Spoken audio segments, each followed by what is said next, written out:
साईं राम। बाबा कहते हैं, मेरे प्यारे बच्चे, जानता हूँ आज का दिन तुम्हारा बहुत ही अच्छा बीता, क्योंकि मेरे साथ बीता। और कुछ पल जो तुम मेरे साथ थोड़ा सा दूरी बनी ना, वो काम के लिए तुमने अपने समय पर सब काम निपटाए और सब काम करने के बाद मेरे पास आए। बच्चे, मैंने कहा ना, कर्म भी बहुत ज़रूरी है और तुम कर्म करते हुए मेरे पास आते हो। आज भी ऐसा ही हुआ, तुम अपने कर्म करके मेरे पास आए, मुझे बहुत सुकून मिला। और जो तुम नाम जाप की ओर बढ़ रहे हो ना, मुझे बहुत खुशी मिल रही है, क्योंकि तुम उस सच्चाई की ओर बढ़ रहे हो। अच्छा लग रहा है और मैं तुम्हें अपनी ओर खींच रहा हूँ, बहुत करीब ले रहा हूँ। तुमने वो एहसास किए होंगे, वो एहसास तुमने महसूस किया ना। इसी तरीके से आगे बढ़ो और इस दिखावे की दुनिया से दूर रहो। दिखावा कुछ पल का होता है। अगर तुम्हें लग रहा है कि कोई दिखावा कर रहा है और तुम इस चीज़ों को समझ रहे हो, उन चीज़ों से दूर होने की कोशिश करो। ऐसा ना करो कि तुम भी उन्हीं चीज़ों को अपनाओ। बच्चे, सच्चाई की ओर बढ़ो। दिखावा कुछ पल के लिए होता, मैंने कहा ना, सच्चाई सामने आ जाएगी। तो तुम जानते हो, जब कोई दिखावा कर रहा है तो उसके जैसा ना दिखाओ, तुम मत दिखाओ, तुम दूर हो जाओ। और सच्चाई सच्चाई होती है। समझ रहे हो ना मैं क्या कहना चाहता हूँ? दिखावे से तुम्हें दूर रहना है, सच्चाई को पकड़ना। सच्चाई थोड़ी देर के लिए कड़वी होगी, अच्छी नहीं होगी, क्योंकि दिखावा देखने में अच्छा होता है लेकिन बाद में वो सही नहीं होता। जब सच्चाई सब चीज़ सामने आती तो शायद वो सही ना हो।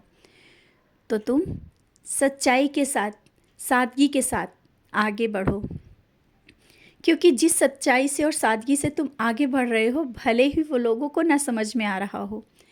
लोगों की नज़रें लगता है कि तुम देखते हो, तुम्हें लगता है और उन्हें भी लगता है कि तुम बहुत सादगी से रहते हो, तुम्हारा घर और परिवार बहुत सादगी से है। यही तो अध्यात्म की सीढ़ी है बच्चे, यही अध्यात्म की सीढ़ी है, सच्चाई और सादगी। क्योंकि दिखावा कुछ दिन रहेगा और दिखावे से दूर रहकर तुम मेरी ओर खींचे चले आ रहे हो। तुम्हारा घर, परिवार, बच्चे बहुत ही सादगी से, साधारणता मेरी ओर आ रहे हैं। और ये शायद लोगों को नहीं समझ में आ रहा है, तो तुम क्यों निराश हो? तुम इन बातों को मत सोचो। ये सोचो कि तुम किस तरह से थे और कहाँ थे और आज इस भाव से आगे आ रहे हो।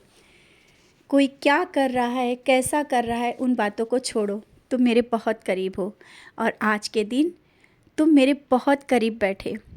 मैंने फूल गिराकर आशीर्वाद दिया और अगरबत्ती की जो खुशबू थी उसको तुमने अपने अंदर महसूस किया, और वो जो अगरबत्ती का धुआं था वो तुम्हारे करीब आ रहा था, बहुत ही करीब।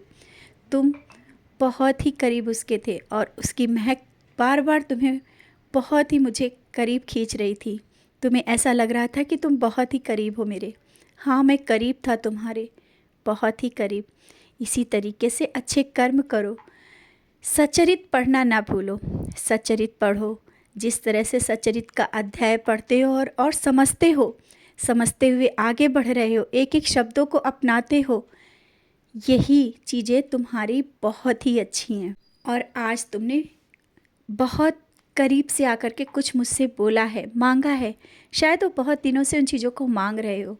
निराश मत हो, बहुत ही जल्दी वो चीज़ तुम्हें मिल जाएगी। परेशान मत हो। जो सफलता की ओर तुम बढ़ रहे हो, जिस काम की ओर बढ़ रहे हो, सब सफल होगा। और घर में बीमारियां हैं तो आवश्यक नहीं कि बीमारी बहुत बड़ी हो। चिंता ना करो, मैं हूँ ना। उदी का सेवन करो और जो बीमार है उसे भी कराओ, सब सही होगा। मैं बैठा हूँ ना चिंता करने के लिए। तुम अपनी चिंता दूर करो और आराम से सो जाओ। इतनी चिंता करने की कोई ज़रूरत नहीं। शुभ साईं रात्रि।